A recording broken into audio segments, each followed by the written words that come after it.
सभी को नमस्कार।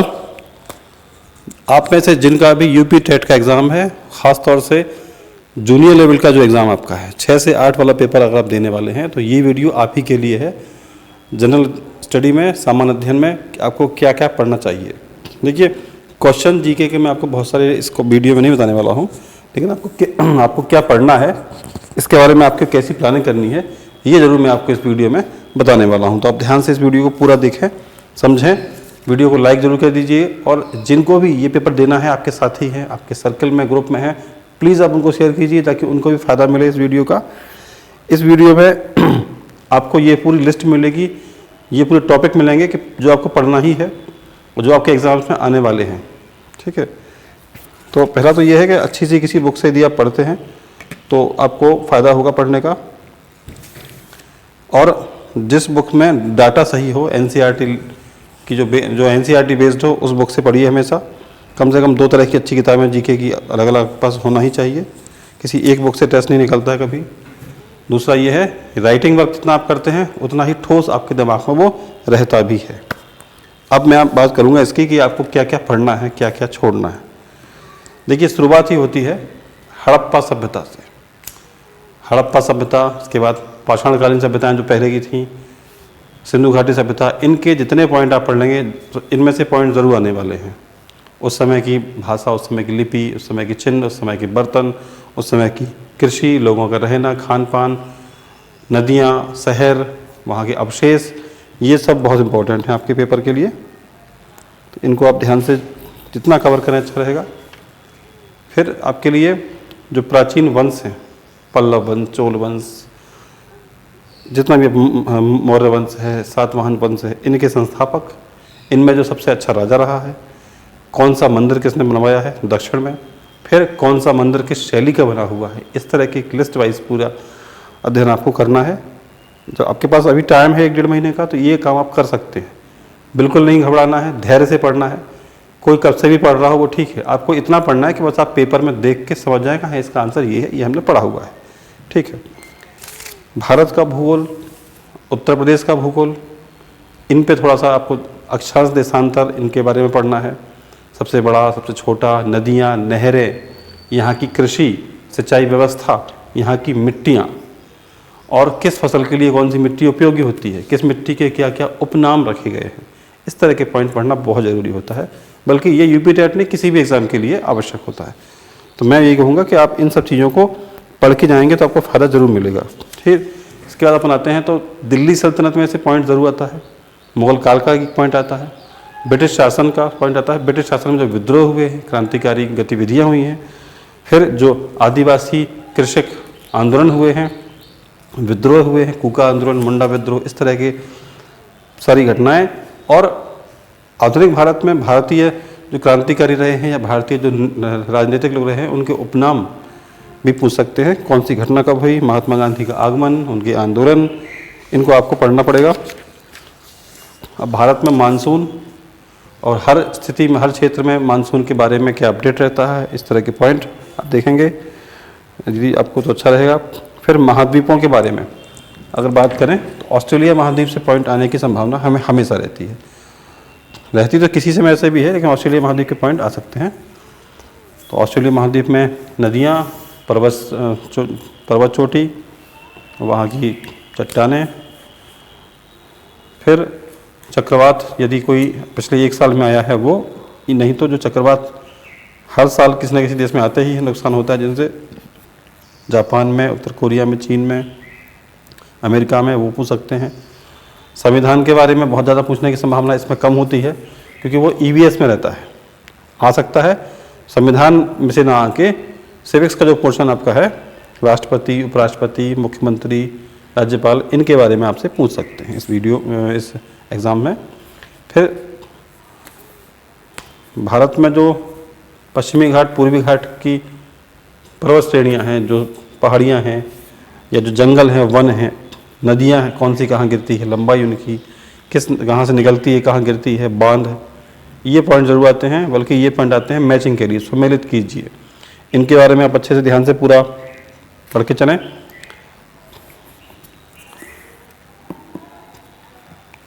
फिर आप देखें 60 नंबर का आपका जो जीके है, इसमें से 2-3 क्वेश्चन स्पोर्ट के बारे में आ सकते हैं, खेल के पॉइंट। जैसे कौन सा कप किस खेल का है, ड्यूरेंट कप हो गया, संतोष ट्रॉफी हो गई, ये आ सकते हैं आपके में। दूसरा, संगीत के बारे में हमेशा पूछ लेते हैं कुछ ना कुछ पॉइंट, तानसेन, बैजू बावरा, संगीत के राग, इनके बारे में पूछ लेते हैं। और 60 में से 5% माने 3 क्वेश्चन लगभग आपके साइंस से आ सकते हैं। है जीके लेकिन साइंस से पॉइंट आ जाते हैं। ग्रंथियां हैं, हड्डियां हैं, बीमारियां हैं, जीवाणु, विषाणु, कवक, इनके बारे में पूछ लेते हैं जीके के पोर्शन में। फिर 10% लगभग 6 क्वेश्चन मेरे ख्याल से, कहीं कहीं शायद 5 या वैसे 6 तो है ही, ये आते हैं पेडोलॉजी से। सामाजिक अध्ययन के जीवन में उपयोग पूछ सकते हैं, सामाजिक अध्ययन पढ़ा क्यों जरूरी है, सामाजिक अध्ययन के फायदे, इनके तमाम विद्यार्थी जीवन में उनके उपयोग, कक्षा में जो भी मानक बनाए गए हैं, जो सरकार की योजनाएं हैं शिक्षा को लेकर, उनके बारे में पूछ सकते हैं। मिड डे मील हुआ, आरटी वगैरह है, दुनिया हो के बहुत सारा पूछ सकते हैं। आपको ये पूरा कवर करना ही पड़ेगा, इतना आप पढ़ेंगे अच्छे से तो आपको बहुत फ़ायदा होगा। भारत में जो कृषि है उनमें मिट्टियाँ, नदियाँ, फसलों के उपनाम, ये सब चीज़ें आपके एग्ज़ाम्स में आपको पढ़ने के लिए मिलेंगी, तो बहुत ज़रूरी है सब पढ़ना आपको। इसके अलावा कुछ क्वेश्चन भी ऐसे हैं जो मैं आपसे कुछ टॉपिक मैं आपको नोट करवा देता हूँ, वो टॉपिक भी हम लोग पढ़ के चलेंगे तो आपको उसका बहुत फ़ायदा होगा। देखें ध्यान से।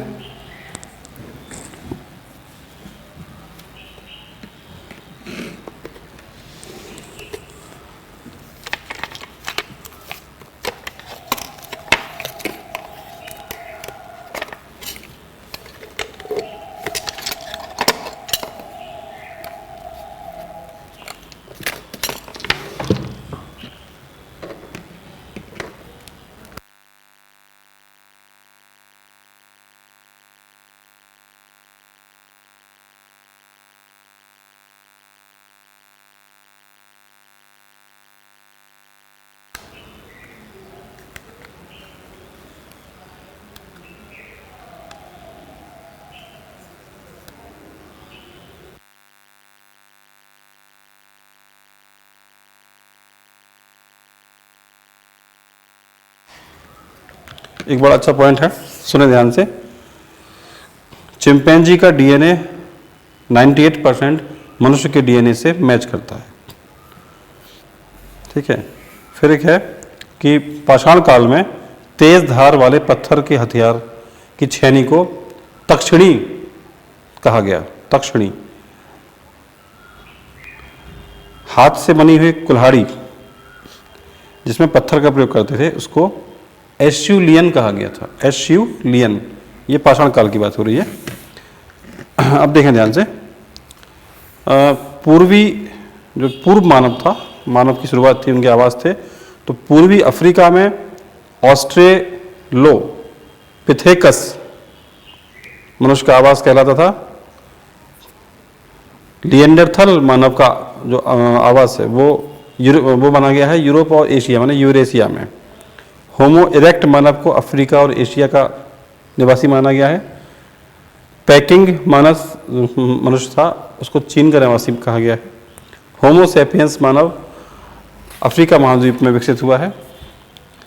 इसके अलावा अगर हम बात करें तो नगर की जो सभ्यताएं हुई हैं, सुमेरियन सभ्यता, बेबीलोन की सभ्यता, इनके पॉइंट आपके आ सकते हैं। ये सीटेट में भी आते हैं, टेट में भी आ सकते हैं इस बार, ठीक है। अब सभ्यता जो शब्द है वो लिया गया है लैटिन भाषा के शब्द सिविस से, इसका अर्थ होता है नगर। ऐसे पॉइंट भी आपके लिए इंपॉर्टेंट हैं।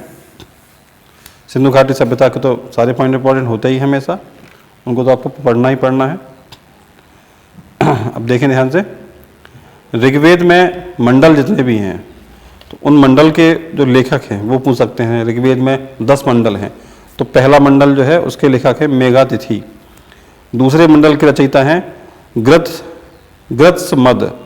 तीसरे मंडल के रचयिता हैं विश्वामित्र। ऋग्वेद के चौथे मंडल के रचयिता हैं वामदेव। पंचम मंडल अत्रि। षष्ठम मंडल भारद्वाज। सप्तम मंडल वशिष्ठ। अष्टम मंडल कण्व और 9वें मंडल के हैं आंग्रेस और 10वें मंडल के लेखक हैं इंद्रा। आर्यों का निवास स्थान मैक्स मूलर के अनुसार मध्य एशिया था, जबकि स्वामी दयानंद सरस्वती के अनुसार आर्यों का मूल निवास स्थान तिब्बत था। पंडित गंगानाथ झा के अनुसार आर्यों का मूल निवास स्थान ब्रह्म ऋषि देश था।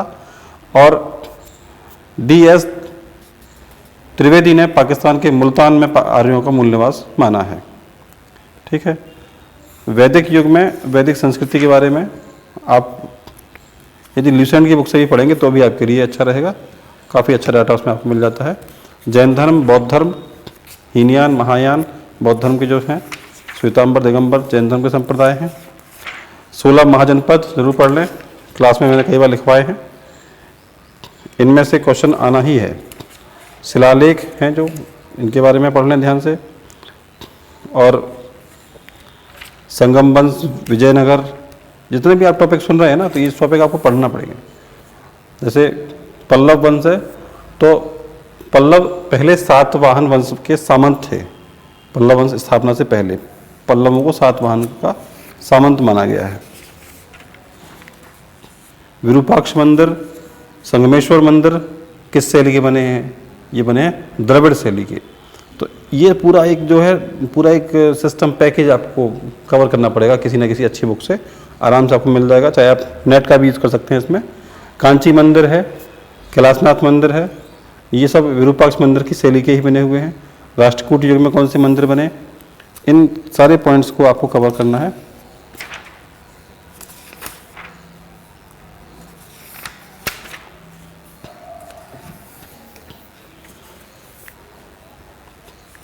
गुलाम वंश के सारे उपनाम, मुगल काल के उपनाम, कौन किस उपनाम के साथ, किस उपाधि के साथ सिंहासन पे बैठा था, इस तरह के पॉइंट आप सिलेक्ट कर लीजिए, आपको इजीली मिल जाएंगे किसी भी बुक में।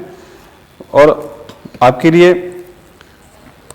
यूपी टेट से संबंधित लगभग 100 पॉइंट, 100 क्वेश्चन का डाटा लगभग 4-5 दिन में मैं तैयार करने वाला हूँ। तो उसका वीडियो भी मैं आपको सेंड करूँगा जल्दी से जल्दी यूट्यूब पर। बस आप पूरा वीडियो देखिए और वीडियो को लाइक करके अपना काम पूरा कर दीजिए। 100 क्वेश्चन का जो एक डाटा है, जो एक पैकेज है, वो आपके लिए जल्दी से जल्दी मैं कलेक्ट करके यूट्यूब पे अपलोड करूँगा। धन्यवाद।